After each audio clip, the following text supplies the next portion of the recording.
The Clippers beat the Lakers 113-105 earlier Monday evening. Danilo Gallinari led the way with 23 points on 9 of 15 from the field and added 6 rebounds as well. Now, entering the matchup, LeBron James needed 40 total points to pass Michael Jordan on the NBA's all-time scoring list. He dropped 27, and now he's ready to address the media. So you're limping a little bit in the middle of the game. What happened? I got hit below the waist. Yeah, related to the groin that you had at Christmas or something different? No, I got hit in the family jewels. What do you think swung this game the Clippers' way? They just had more energy at the end. I mean, for us, we basically played 6 guys. I mean, we played 8, but those were limited minutes for 2 other guys. B.I. being out, obviously the injuries is taking a toll on us. I thought defensively we were pretty dang on good under the circumstances, but offensively we just couldn't make a shot. How hard is it mentally to come back when, you know, another guy goes down in the middle of fourth and Kuz has to limp off? Yeah, I mean, it sucks. You know, not only for the ball club, but for the individual itself. You know, I know how much work Kuz put into, you know, taking care of his body and just trying to be available to his teammates. And to see him roll his ankle on a non-contact play, it was definitely tough. You get here and you learn that Brandon can't play. I mean, does it just seem like this season has been one thing after another? Yeah, pretty much. Haven't been a part of the season with this ton of injuries to all our key guys, to, you know, big key guys. You know, and it's just the way the season has been. And I mean, we've had guys step up. You know, Josh stepped up in his absence tonight. It was great to see Josh play well again. You know, but you know, for us, we kind of prided ourselves on our depth to start the season, how we can be very good. You know, with our first unit and our second unit, and obviously our depth has dwindled over the course of weeks because of our injuries. You played so many minutes over the last 4 days. How are you feeling? Just as tired as I would after any game. No difference. You know, I think that back-to-back was tough on all of us, the Milwaukee Phoenix thing. So, you know, that Sunday, pretty much I didn't do anything. I was just trying to let my body recover. So, you know, just try to get my body ready for the night as well. So, obviously, I'm starting the treatment process right now to get ready for Wednesday. I mean, we got one of the best teams in the league coming in our building, you know, Wednesday in Denver. So I have to mentally and physically prepare myself. LeBron, with all the injuries, with the tough losses that you guys have suffered, do you start to think that the playoffs aren't a reality for this team? I mean, listen, you keep playing to the end and see what happens, you know, at the end of the day. So, you know, I've been talking about it for a while now. We shouldn't even, everyone's been talking about the postseason. We need to worry about each and every game and how we can continue to get better with our process and get better with our team. So, you know, obviously, you know, at the end of the year, you know, the chips will fall where they may, you know, and you'll see where you're at. Outside of the injuries, post All-Star break, because that was kind of the time for the national reset, are there things that you point to that, outside of just the win-loss, that haven't gone the way you expected to? Well, I mean, we didn't win or loss league, and that's what it's all about. I mean, we've had positive, we've had a lot of negative, obviously, as far as our play. But at the end of the day, you're in a result league. Your results is how many wins you can accumulate, and you know, throughout the course of the season. So, you know, you take the good with the bad, and you just keep pushing forward. When this team reaches the point where the playoffs aren't realistic or are mathematically eliminated, what do you kind of expect guys to bring in their approach to each game, each practice, and do you expect the same kind of motivation? Oh, I have no idea. I don't know. You know, for me personally, I can speak for myself. I can't speak for everybody else. I'll continue to be the professional and, you know, and be as great as you can be every single night, no matter the circumstances, because someone is always watching. With all the different situations you've been through in your career and coming back in one of the greatest finals ever, I mean, is this even different for you to coach the team through or talk to the team about? I mean, every year is different. Every single year. You know, this is my 16th year, so every year has been different throughout my whole career. So, you know, and I knew coming to this year that it'd be different from the previous year and the previous year before that. So, you know, you take the challenge and you continue to stay positive no matter what's going on throughout it all and keep your head high.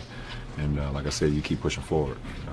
But at the end of the day, if you give everything to the game individually and you commit to the team and you feel like you're doing your job at the highest level that you can do, then you can sleep well at night.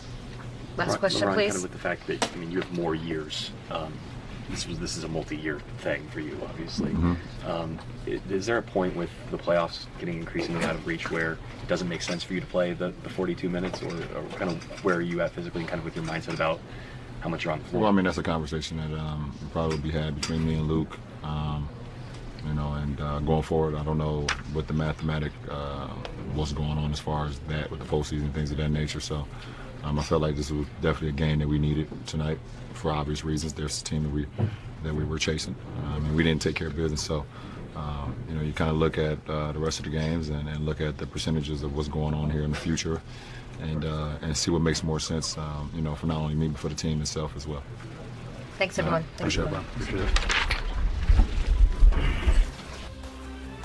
This is a man that has been in the playoffs for 13 straight seasons. Is that a lot? That seems like a lot. That is. Where were you when LeBron last missed the playoffs? I was in 11th grade. I gotta go. I gotta go. I'm nauseated now. I was actually covering the league then, covering a team that had no better chance at making the playoffs than the Lakers do right now. I was covering an Atlanta Hawks team that won 13 games. I can make it worse. Brandon Ingram and Lonzo Ball were 7. 7. Well, look, let's be clear here. There was a sense in a tone of resignation in LeBron's voice.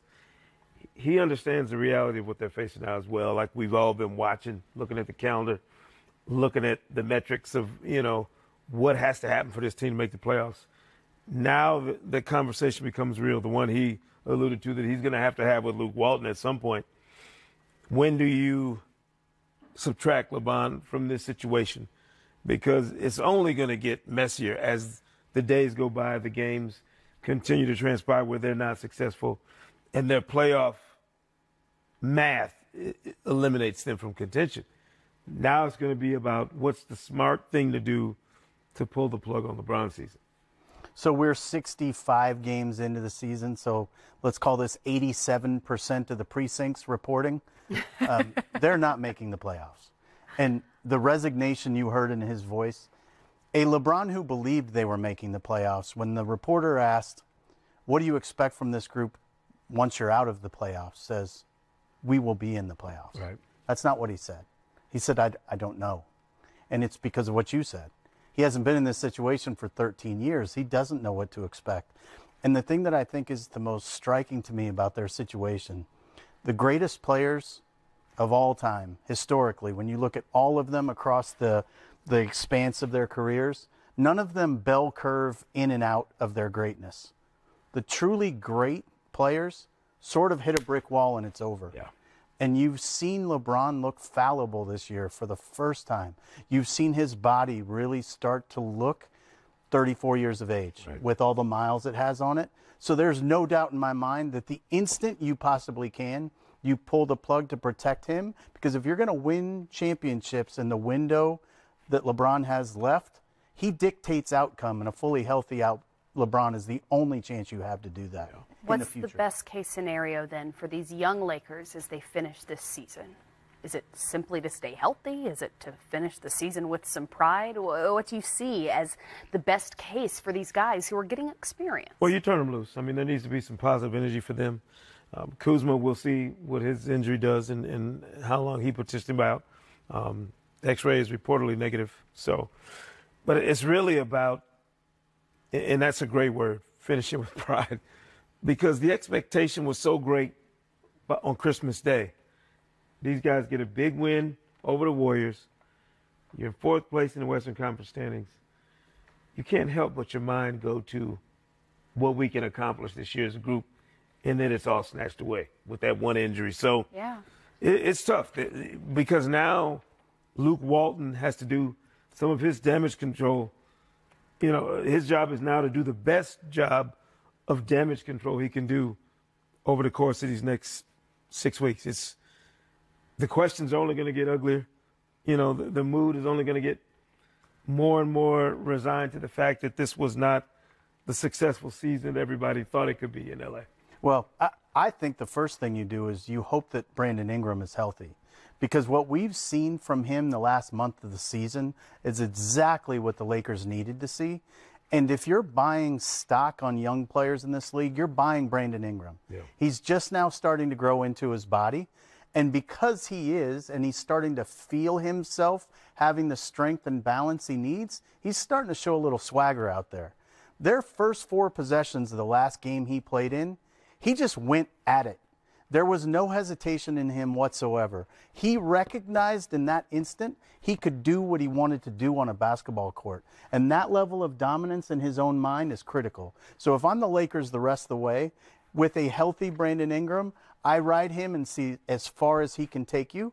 You make him be in a situation where he's asked to carry the load. Let's see if you can win basketball games right now. Because if he can't, that's okay. But if he can and he can deliver in that circumstance, you've done 2 things. You've given yourself a much better asset for the future, but you've also maybe raised his trade value if that's what you're still trying to do.